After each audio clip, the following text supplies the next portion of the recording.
What's going on, everybody? This is Kayinus, and welcome to episode number 2 of Story of the Week, where I share an amazing story that has happened in my life with you.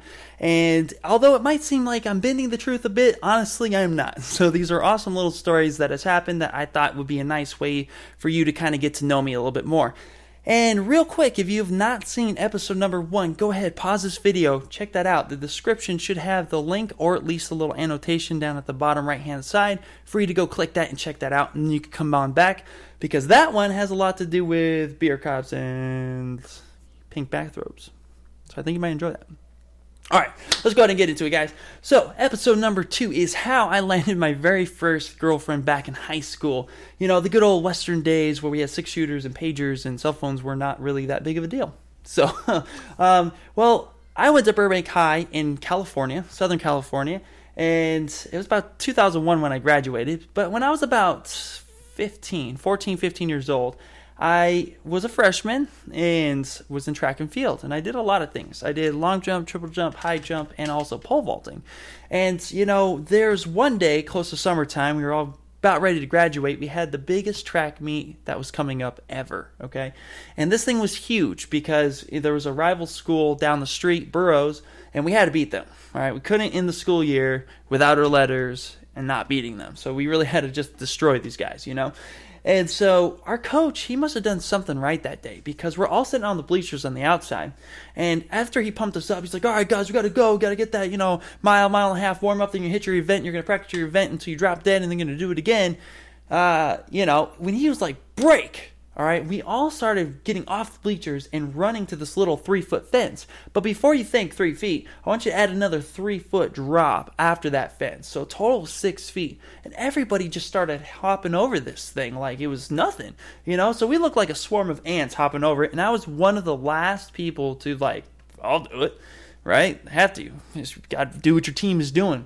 Well, I go to hop over this thing, put my left hand on it, go to hop up, and all of a sudden it feels like my foot gets stuck. And I don't know what happens next because my hand experiences a sharp pain. I let go, and all of a sudden face plant on the track.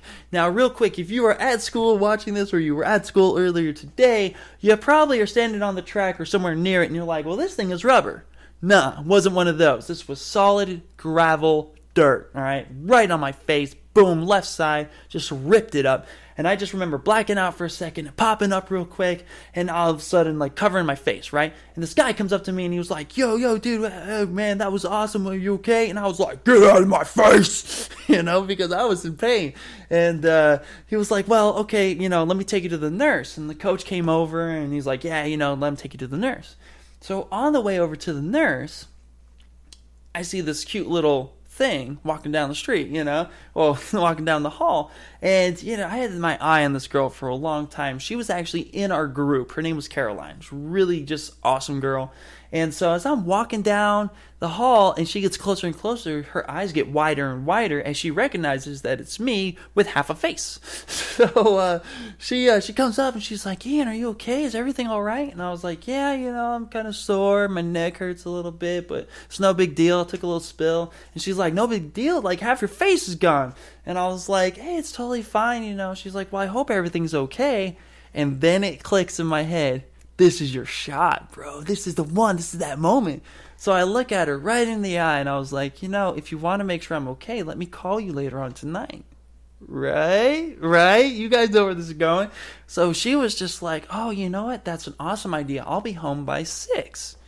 So she gives me, she takes my arm, she gets a pen, and she just starts writing her home number. Now, real quick, this was a big deal. Back then, when you got somebody's home number and not their pager, they were serious. They wanted to talk to you. If you got their pager number, it was like, whatever. Because, again, nobody had cell phones in school. At least not all the average kids. Maybe a couple rich kids. But nobody really had cell phones. So this was a huge deal. So, I got her number and go to the nurse, and eventually she calls my dad, and I get home. And I wait a good 3-4 hours, so about 7 o'clock before I decide to call her. And when I call her, I talk to her, and everything's real groovy, right? She's like, well, let's hang out tomorrow. It's like, sweet. So the next day at school, I'm sitting there at lunchtime, just me and her. She's like, let's just hang out in the back. And I was like, sweet. So real quick, if I hadn't said it already, she's a senior. okay? I was a freshman. Yeah, there's the age difference. I don't think I said that. There's the age difference. So we're by ourselves in the back of the science building where really nobody hung out. And she's sitting there, she's like, so what do you want to do? And I was like, oh, I don't know. What do you want to do? She's like, anything you want to do, we'll do. And, you know, I would honestly, at this point, I'm going to tell you, I was really an innocent kid. I had no idea what she was hinting at all. Okay, so probably a lot of red flags are popping up like, oh my god, dude, you know what you can do? I had no idea at the time. I was so innocent. I was such a little, just innocent child. So anyway, lunch ends, and we're just looking at each other for the most part, talking about stupid crap. And so I pick up my bag, and all of a sudden I just feel like kind of weird inside, you know? Like I should have done something. So we're walking away, and she's just like, you could have done anything that you wanted to do. And I just dropped my backpack, turned around, grabbed her, and just laid the biggest kiss on her. Right there. Boom.